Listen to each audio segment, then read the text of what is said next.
As the redistricting debate deepens, Virginia is fast becoming a microcosm of the broader national clash over power, democracy, and the meaning of fair representation. What began as a procedural proposal has now evolved into a fierce ideological confrontation that stretches far beyond the borders of the state. The outcome could reverberate across the United States, shaping control of Congress, influencing how other states redraw their maps, and testing the limits of constitutional reform at the state level.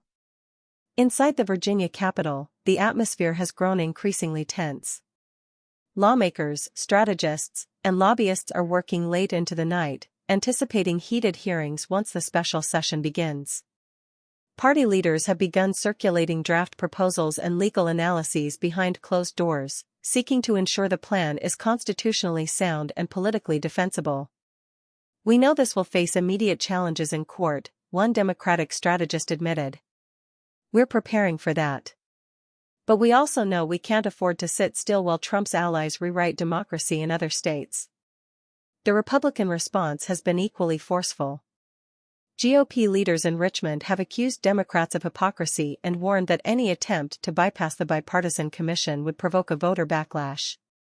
Governor Glenn Youngkin, a Republican who has so far avoided direct confrontation with the Democratic legislature, has begun signaling opposition to what he calls partisan map-rigging under the guise of fairness.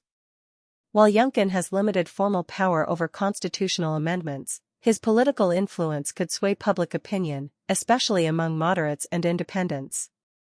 "This is exactly the kind of overreach that turns voters away from the Democratic Party," Youngkin said in a recent radio interview. "They talk about fairness but only when it benefits them. Virginians deserve better than politicians redrawing lines just to keep their jobs." Meanwhile, Democrats are framing their proposal as a defensive maneuver, not an act of aggression. Their public messaging focuses on protecting voting rights and countering anti-democratic tactics spreading through GOP-led states. National Democratic groups have already begun funding television ads and social media campaigns emphasizing the need to fight fire with fire. Still, analysts warn that both sides are playing with fire. Once the redistricting process becomes a continuous battlefield, it will be nearly impossible to restore trust, said Professor Elaine Carter, a constitutional law expert at George Mason University.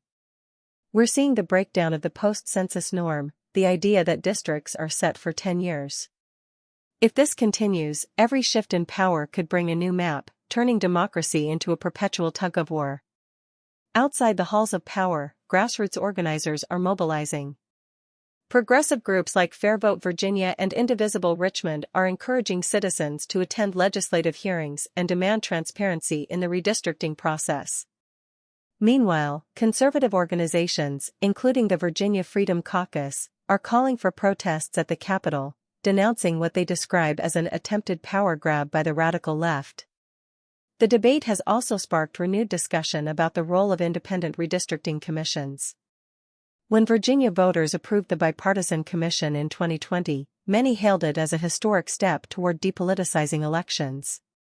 Yet the commission's struggles, marked by partisan deadlock and legal disputes, have left both parties frustrated.